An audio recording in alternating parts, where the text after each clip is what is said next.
আমার জীবনের সবচেয়ে বড় শিক্ষা, আমার জীবনের সবচেয়ে বেশি দাগ কেটেছে। আমি এটি না বলে পারি না, এখানে অভিভাবকরা আছেন অনেকে, আমি এটি না বলে পারি না, আমার জীবনের সবচেয়ে বেশি দাগ কেটেছে। আমি তখন ঢাকা বিশ্ববিদ্যালয়ের সূর্যটন হলের ছাত্র ছিলাম। আমি যখন সূর্যটন হলে পড়ি তখন আমাদের একজন মামা ছিলেন, নাইট গার্ড ছিলেন। তিনি সারা রাত ধরে নাইট ডিউটি দেন, সকালে পিঠা বিক্রি করতেন। তো আমি বললাম যে মামা, আপনি সকালে পিঠা বিক্রি করছেন, আপনি ঘুমান কেন? সারা রাত ধরে নাইট ডিউটি দেন, সকালে পিঠা বিক্রি করেন। বলে যে মামা, আমার জন্য দোয়া করবে, আমার ছেলেটা এসএসসিতে প্লাস পেয়েছে, এসএসসিতে প্লাস পায়, আমার ছেলেকে আমি ঢাকা মেডিকেলে ভর্তি করাবো।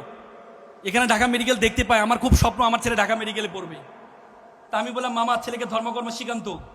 বলে যে মামা, আমার ছেলে ভালো ছেলে, আসলে সময় পায় না, এমনি আমার ছেলে খুব ভালো ছেলে। আমি বললাম তারপরে মামা, ছেলেকে একটু ধর্মকর্ম শিখাবেন। কিছুদিন যাওয়ার পরে দেখি একজন মামা দুপুরে ফল বিক্রি করছে। তা আমি বললাম মামা, সারা ধরে নাইট ডিউটি দেন, সকালে পিঠা বিক্রি করছেন, দুপুরে ফল বিক্রি করছে, আপনি ঘুমানটা কখন? মামা, আমার জন্য তখন আমার ছেলেটা এসএসসিতে প্লাস পেয়েছে, তাকে মেডিকেলে ভর্তি করতে, কোচিং ভর্তি করতে হবে, 30,000 টাকা লাগবে, এই জন্য আমি একটু কষ্ট করছি। আমার ছেলে মেডিকেলের ট্রান্সফার, আমি চাকরি ছেড়ে দিব, রাতে ঘুমাইতে পারি না। তো পরবর্তীতে আমি তাকে নিয়ে রেটিনা ভর্তি করাই দিলাম, ছাড়ের ব্যবস্থা করে দিলাম। কিছুদিন যাওয়ার পর মামা আমার মিষ্টি নিয়ে আসলো। কি উদ্ভেলিত, কি উদ্ভাসিত, কি আনন্দিত! সন্তানের আনন্দে মা বাবা এত আনন্দিত হতে পারে আমি কখনো দেখি নাই। কিছুদিন যাওয়ার পর একদিন আমি রাত 12টায় আমি হল থেকে বেরোচ্ছিলাম, একটু মঠ চত্বরে যাবো, একটু ব্যায়াম করব। দেখি যে মামা কান্না করছে। আমি বললাম মামা, আপনি কান্না করছেন? কথা বলে না। আমি বললাম মামা, আপনি কান্না করছেন? বলছে মামা, আমাকে ক্ষমা করবেন। আমি বললাম মামা, কি হয়েছে? কারণ জানেন মামা, আমার ছেলেটা ইয়াবা আসক্ত। আমার ছেলেটা ইয়াবা আসক্ত। গতকাল বাসায় এসে শোকেজের গ্লাস ভেঙেছে, আলমিরা গ্লাস ভেঙেছে টাকার জন্য।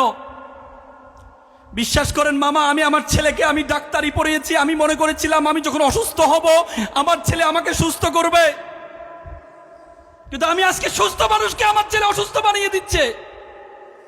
এমন অসভ্য ছেলে আমি চাইনি, এমন বর্বর ছেলে আমি চাইনি। আমার ভাইয়ের ছেলে দিনমজুর, সারাদিন রিক্সা চালিয়ে এসে একসাথে মা বাবার সাথে খাওয়া দাওয়া করে। বিশ্বাস করেন মামা, আজকে 6 মাস আমি আমার ছেলেকে দেখি না। এমন বর্বর ছেলে আমি চাইনি। With due respect to our guardians, with due respect to our guardians, আপনি আপনার ছেলেকে ডাক্তার বানালেন, ইঞ্জিনিয়ার বানালেন, কোনো কাজে আসবে না।